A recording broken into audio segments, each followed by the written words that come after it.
Milky friends, it is Milkstool here with you for another Idle Heroes video. So I would just like to give my very initial thoughts on the new Guard Wall. It's just dropped, and you can see I'm the only one excited about it because I'm the only one that's actually registered for it. So when you get into the new Guard Wall screen, basically you, as a individual, so I don't know what it's like as an official yet, even though I'm an official and a leader of this guild, but if you're a player, what you need to do is you basically need to click on any one of these forts. It actually doesn't matter which fort you click on. The key thing is, in order for you to participate, your guild to participate in Guild War in this new format, every guild needs to be manned by a player. And it is my understanding that officials can move players around from fort to fort. So it actually doesn't matter as you're registering your team, if you're an individual player, which fort you register fort, because the officials will move you around, right? So then you basically click on a fort, and if my connection decides to play properly, you basically click on any fort that you want to defend, and there's no right or wrong one, like I said, and you click set lineup, like I have, because I've already registered, right? You set lineup, and basically when you click on set lineup, it asks you to set all your lineup from all the way from 1 to 5, basically, if possible. I don't know what happens if you have less than 6 heroes. I just filled it, and the key thing to note is that in terms of how you should set your lineup, you should probably set your strongest lineup first, because you don't know what league you're in, right? I think based on the league that you're in, it'll count either so if you're in the Golden Amber League, for example, I think you only fight with just your best 6 heroes, and it's only your best 6 heroes that can defend that fort. And as you progress up to the different leagues, like all the way to Royal Amethyst, then it basically goes through all 5 lineups, if that makes sense, right? So if you're in a more junior league, it's probably saying, look, you probably aren't as advanced in the game. There's no point in me trying to tell you to set, well, it's going to make you set like 35 lineups. But really, your strongest lineup is the first one, and there's no point really in doing battles with the other lineups that you have. And I think, honestly, this is just a way to separate the older servers from the newer servers. The people on like server 1 to server 10, or even up to my server, server 32, we're going to have up to 3 lineups of pretty okay heroes, right? Whereas if you're just starting out, you're barely going to have just one lineup of decent heroes. So there's no point in you being matched up against, say, my guild in my server, where we just have like way more power than you do in terms of overall lineup, and we can stack E5s all the way up to Starry Emerald, whereas you can only stack your heroes up to Golden Amber. My point being is, because you don't know what league you're in, and I'm going to assume everyone starts off Golden Amber, right? You need to set your best lineup as number 1. So in descending power order, your best lineup is number 1. Shining Crystal is your second best lineup, etc., etc., etc. And that it's gonna happen for this week only, simply because you don't know what league you're in. I'm going to assume that everyone starts off Golden Amber, right? If that's not the case, then I've completely fucked up this lineup.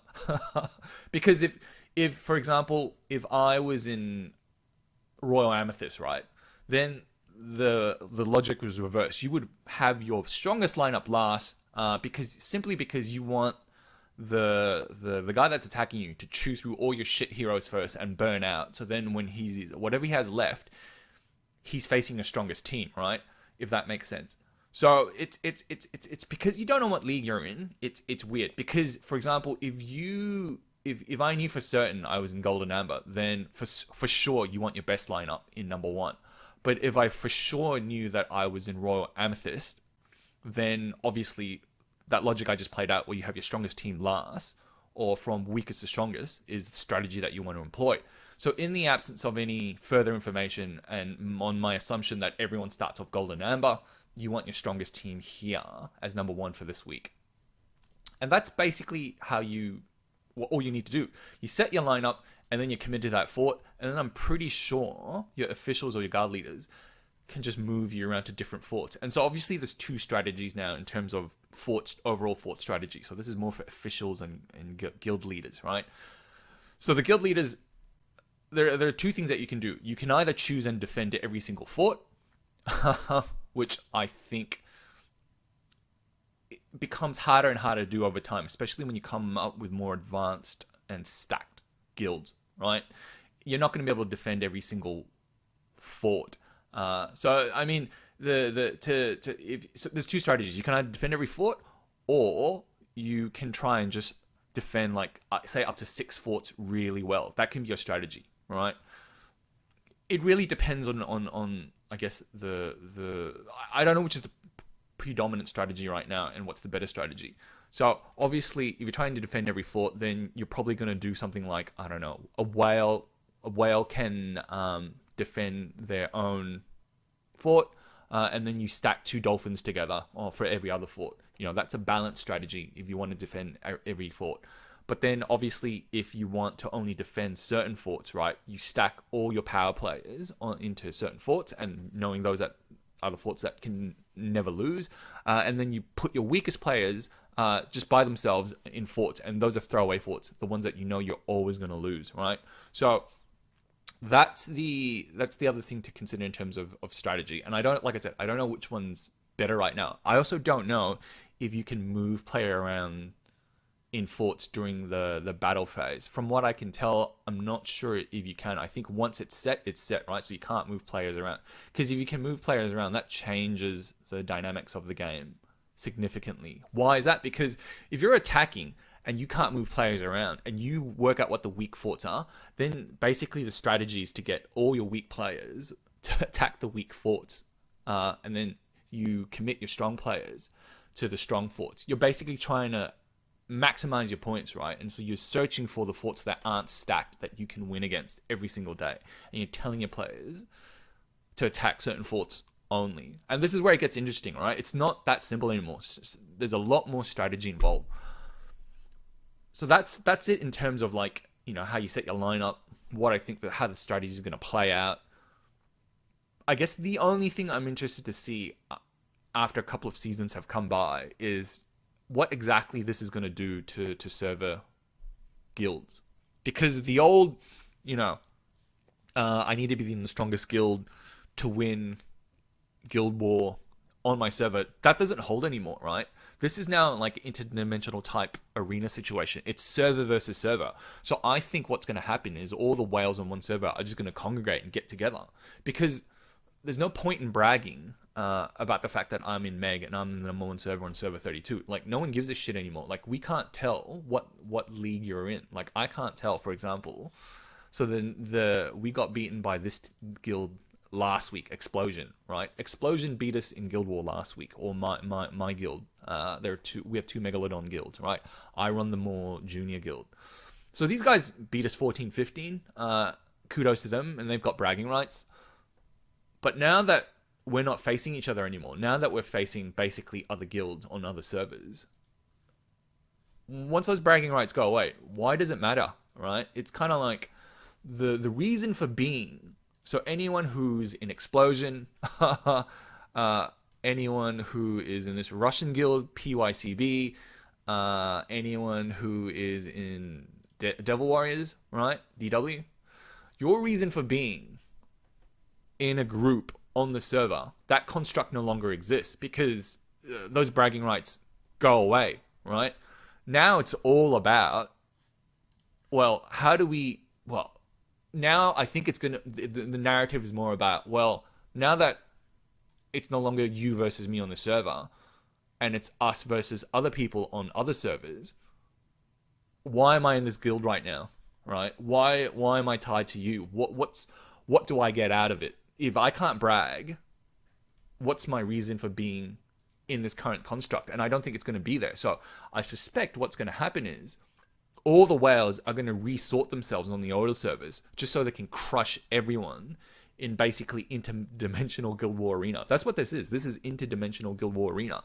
It's, if you're in the top leagues, right, it is literally interdimensional arena again. So it's about how many E5 heroes you have, right? So for guys like Barry, for guys like FHGZ, the guys that dominate Interdimensional Arena, they're just going to shit on everyone again. And that's the reality, right? This game, this mode, is stacked towards older servers and whales, right? You guys that just sort of play your everyday free-to-play Dolphins on the more junior servers, you're not going to compete with the big boys, like, at all. And so, like, getting this frame, getting this letter, getting this many guild coins, it'll be interesting to see how many people get it, because I don't think I don't think everyone's going to be able to get it.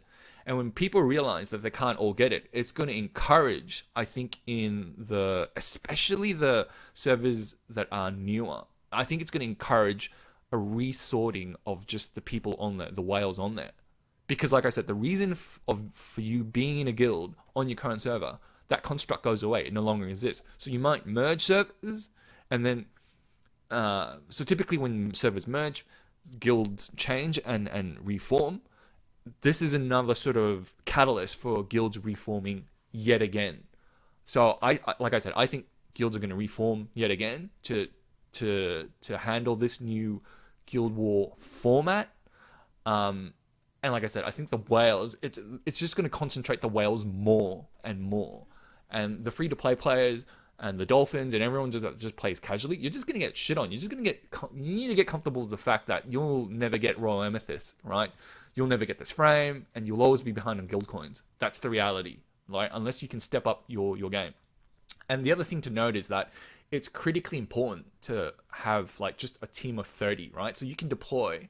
The maximum size for a guild is 30, right?